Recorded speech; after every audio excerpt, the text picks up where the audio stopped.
अध्याय 4 दिव्य ज्ञान।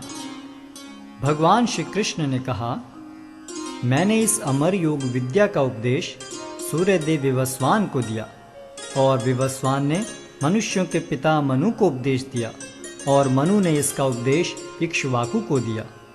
आज मेरे द्वारा वही यह प्राचीन योग यानी परमेश्वर के साथ अपने संबंध का विज्ञान तुमसे कहा जा रहा है, क्योंकि तुम मेरे भक्त तथा मित्र हो। अतः तुम इस विज्ञान के दिव्य रहस्य को समझ सकते हो। इस प्रकार यह परम विज्ञान गुरु परंपरा द्वारा प्राप्त किया गया और राज ऋषियों ने इसी विधि से इसे समझा, किंतु कालक्रम में यह परंपरा छिन्न हो गई। अतः यह विज्ञान यथारूप में लुप्त हो गया लगता है। अर्जुन ने कहा, सूर्यदेव विवस्वान आपसे पहले हो चुके हैं, तो फिर मैं कैसे समझूं कि प्रारंभ में भी आपने उन्हें इस विद्या का उपदेश दिया था। श्री भगवान ने कहा, तुम्हारे तथा मेरे अनेकानेक जन्म हो चुके हैं। मुझे तो उन सब का स्मरण है, किंतु हे परंतप, तुम्हें उनका स्मरण नहीं रह सकता है।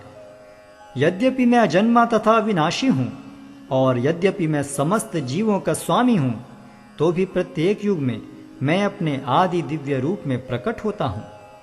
हे भरतवंशी, जब भी और जहां भी धर्म का पतन होता है और अधर्म की प्रधानता होने लगती है, तब तब मैं अवतार लेता हूं। भक्तों का उद्धार करने, दुष्टों का विनाश करने तथा धर्म की फिर से स्थापना करने के लिए मैं हर युग में प्रकट होता हूं। हे अर्जुन, जो मेरे आविर्भाव तथा कर्मों की दिव्य प्रकृति को जानता है, वह इस शरीर को छोड़ने पर इस भौतिक संसार में पुनः जन्म नहीं लेता, अपितु मेरे सनातन धाम को प्राप्त होता है। आसक्ति, भय तथा क्रोध से मुक्त होकर, मुझ में पूर्णतया तन्मय होकर और मेरी शरण में आकर बहुत से व्यक्ति भूतकाल में मेरे ज्ञान से पवित्र हो चुके हैं।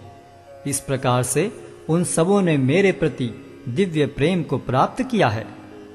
जिस भाव से सारे लोग मेरी शरण ग्रहण करते हैं, उसी के अनुरूप मैं उन्हें फल देता हूं।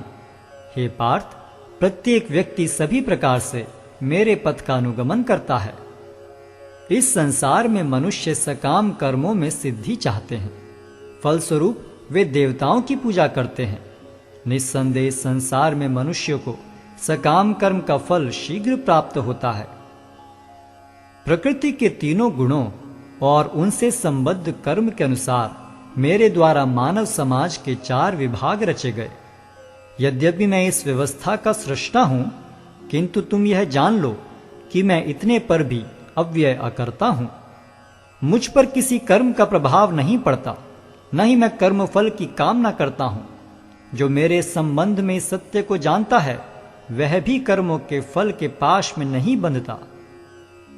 प्राचीन काल में समस्त मुक्तात्माओं ने मेरी दिव्य प्रकृति को जान करके ही कर्म किया। अतः तुम्हें चाहिए कि उनके पद चिन्हों का अनुसरण करते हुए अपने कर्तव्य का पालन करो। कर्म क्या है और अकर्म क्या है, इसे निश्चित करने में बुद्धिमान व्यक्ति भी मोहग्रस्त हो जाते हैं।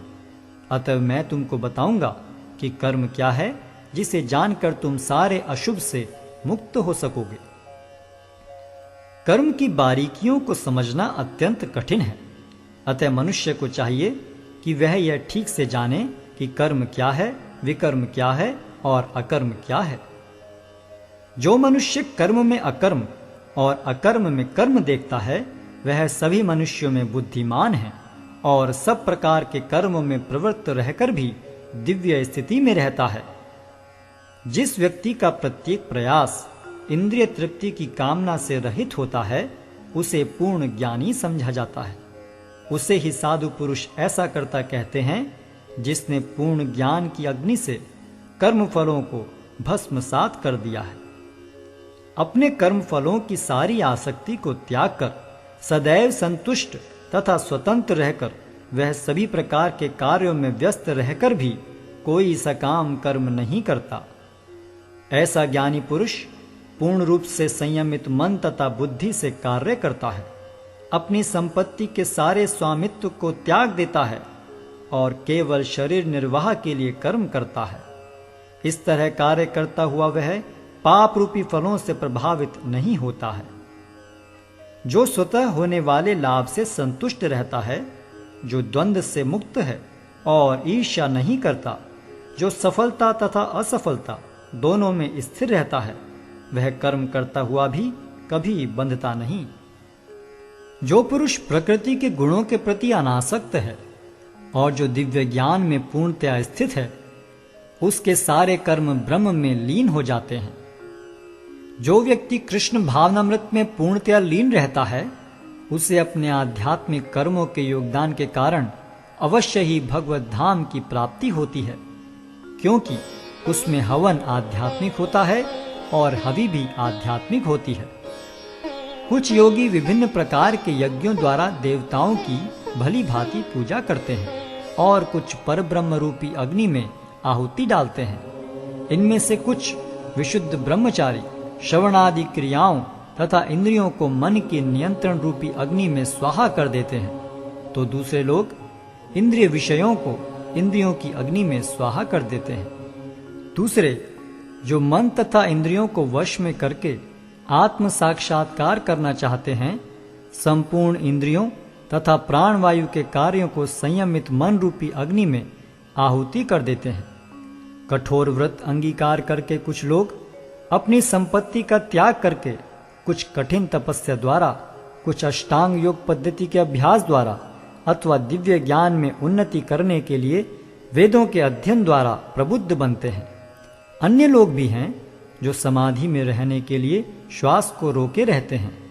वे अपान में प्राण को और प्राण में अपान को रोकने का अभ्यास करते हैं और अंत में प्राण अपान को रोककर समाधि में रहते हैं। अन्य योगी कम भोजन करके प्राण की प्राण में ही आहुति देते हैं। ये सभी यज्ञ करने वाले यज्ञों का अर्थ जानने के कारण पाप कर्मों से मुक्त हो जाते हैं और यज्ञों के फल रूपी अमृत को चखकर परम दिव्य आकाश की ओर बढ़ते जाते हैं। हे कुरुश्रेष्ठ, जब यज्ञ के बिना मनुष्य इस लोक में या तो इस जीवन में ही सुखपूर्वक नहीं रह सकता, तो फिर अगले जन्म में कैसे रह सकेगा। ये विभिन्न प्रकार के यज्ञ वेद सम्मत हैं और ये सभी विभिन्न प्रकार के कर्मों से उत्पन्न हैं। इन्हें इस रूप में जानने पर तुम मुक्त हो जाओगे। हे परंतप, द्रव्य यज्ञ से ज्ञान यज्ञ श्रेष्ठ है। हे पार्थ, अंततो गत्वा सारे कर्म यज्ञों का अवसान दिव्य ज्ञान में होता है। तुम गुरु के पास जाकर सत्य को जानने का प्रयास करो, उनसे विनीत होकर जिज्ञासा करो और उनकी सेवा करो। स्वरूप सिद्ध व्यक्ति तुम्हें ज्ञान प्रदान कर सकते हैं, क्योंकि उन्होंने सत्य का दर्शन किया है।